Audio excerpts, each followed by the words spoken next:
Hello viewers, আজকে আপনাদেরকে দেখাবো একটা সুপারি বাগান। দেখতে পাচ্ছেন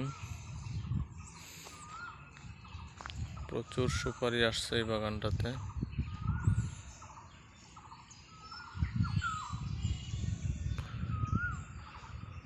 তো কৃষক এখানে সুপারি চাষ করেও খুব লাভবান হচ্ছে। তো এই যে সুপারির বাগানটাও সিমসাম।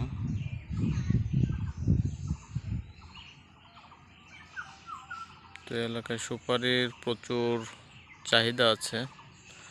গাছে দেখেন থল থল সুপারি, এই যে সুপারি আছে।